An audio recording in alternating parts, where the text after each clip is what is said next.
Dengan pengakuan Kang Emil ini memperlihatkan pemenang Pilpres lebih suka membahas jatah, kue kekuasaan dibagi-bagi.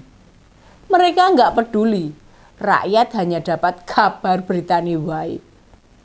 Dan yang melihat banyaknya yang ada di kubu Prabowo Gibran, sulit kita berharap menteri yang berasal dari kalangan profesional bisa masuk ke sana. Ini dia info terkini Widya. Pilihan saya memang 3 ya.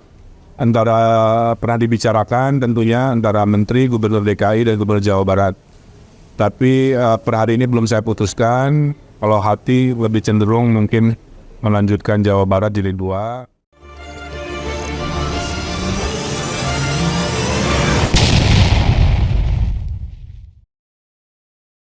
Para pendukung Prabowo Gibran sekarang ini lagi pada bersiap-siap. Mereka kayaknya mulai menata diri, mengincar beberapa posisi berkat kemenangan di Pilpres.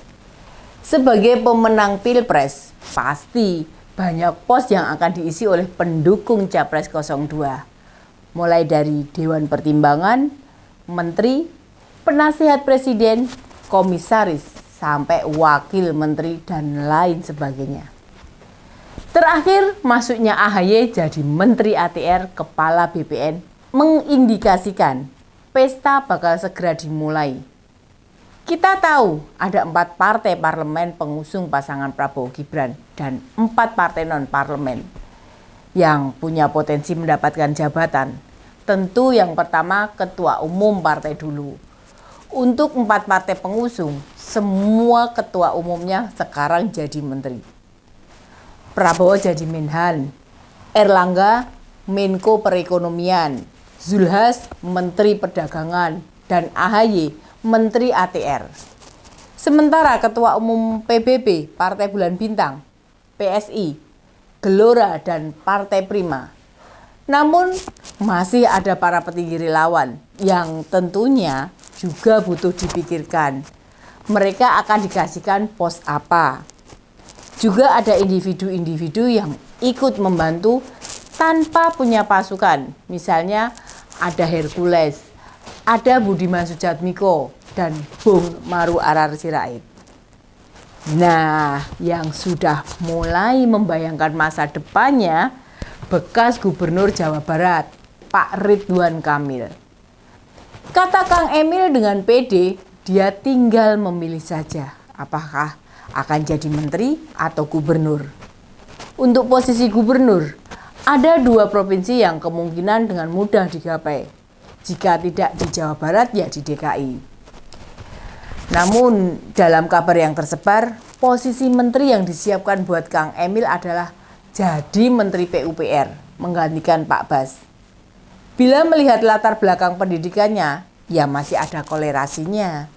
Tapi apakah Kang Emil mampu menyaingi kinerja Pak Bas?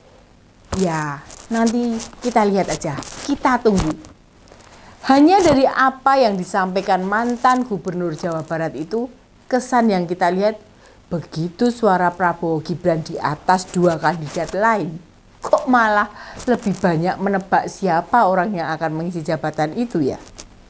Mengapa bukan mempersiapkan program-program yang sudah direncanakan bila mereka terpilih? Misalnya soal makan siang dan susu gratis. Pembangunan 3 juta rusun untuk rakyat di perkotaan, perbatasan, dan pedesaan. Lalu juga rencana membangun 300 fakultas kedokteran. Ada lagi mengenai pengiriman 10.000 dokter untuk melanjutkan pendidikan spesialis.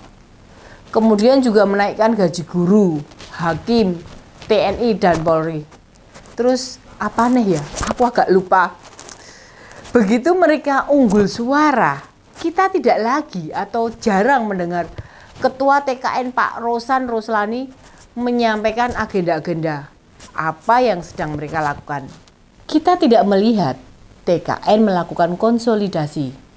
Di sisi lain, belum lama ini Bu Sri Mulyani sebagai Menteri Keuangan juga sudah dipesani Presiden mempersiapkan sinkronisasi RAPBN tahun depan agar usai serah terima jabatan, presiden yang baru dilantik bisa menjalankan tugasnya. Dengan pengakuan Kang Emil ini memperlihatkan pemenang Pilpres lebih suka membahas jatah, kue kekuasaan dibagi-bagi. Mereka nggak peduli, rakyat hanya dapat kabar berita niwai. Dan yang melihat banyaknya yang ada di kubu Prabowo Gibran, sulit kita berharap menteri yang berasal dari kalangan profesional bisa masuk ke sana. Untuk komposisi menteri, dari kabar yang tersebar itu akan ada 55 pos jabatan dan semua diisi orang-orang atau pendukung mereka. Ya, tidak semua yang ada di pendukung Prabowo Gibran bukan orang yang tidak profesional. Sebab banyak juga yang berlatar belakang keahlian tertentu. Misalnya Dr. Terawan, Budi Satrio Jiwandono, Pak Erick Thohir dan lain-lainnya. Namun bermimpi orang sekaliber Bu Sri Mulyani, Bu Retno Marsudi, Pak Basuki, atau Pak Budi Gunadi kembali menjabat, sepertinya harapan itu mesti kita hapuskan. Yang justru mulai jadi perbincangan sekarang, kemungkinan adanya kementerian khusus yang mengurusi makan siang dan susu gratis. Lumayan mengagetkan memang. Tapi faktanya menjalankan program itu memang tidak gampang. Sebab per hari targetnya memenuhi asupan 88 juta jiwa. Dibutuhkan orang yang mampu dan kuat dalam hal manajerial mengelola program ini. Meski beredarnya susunan menteri ini sudah dibantah para petinggi TKN, termasuk cawapres terpilih Gibran Rakabuming. Membayangkan saja jadi prihatin. Pesta demokrasi malah hasilnya pesta bagi-bagi kekuasaan. Saat ini harga beras melambung tinggi, termasuk telur juga. Namun partai pendukung pemerintah malah lebih suka membicarakan bagi-bagi kekuasaan. Situasi begini penting membuat kita sadar.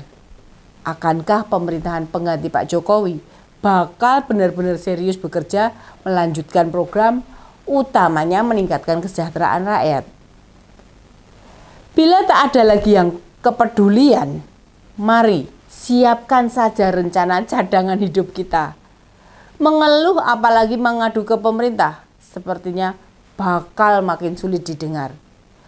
Wong sekarang ini Pak Jokowi bilang, naiknya harga beras disebabkan gagal panen. Bukankah kurun 2016 hingga 2023 awal, Pak Jokowi mampu bekerja baik, menahan kenaikan harga-harga kebutuhan pokok. Mengapa sekarang jadi gampang tembus? Atau cadangan beras yang mestinya dipakai untuk operasi pasar bulan Februari keburu dibagikan buat bansos sebelum Pilpres. Sehingga saat beras langka di pasaran, pemerintah sudah tidak punya cadangan lagi. Lah, nanti seiring berjalannya waktu, tidak perlu kaget bila secara perlahan-lahan harapan-harapan rakyat tak lagi penting bagi pemerintah. Kita mesti mencari jalan keluar sendiri. Soalnya pemerintah bisa tidak mau mendengarkan suara rakyatnya. Toh dengan berdalih mereka harus merealisasikan program, suara kita jadi diabaikan.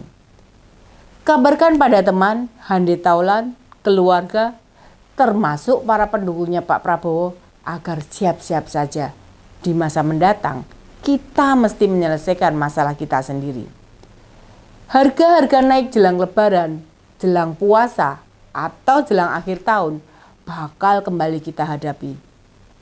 Lah, memangnya yang ngerasain beras mahal hanya kita. Emang pendukungnya Pak Prabowo nggak merasakan hal yang sama? Demikian info terkini Widya, sampai ketemu lagi di Ini Dia, info terkini Widya selanjutnya. Salam cerdas. Ini dia, info terkini Widya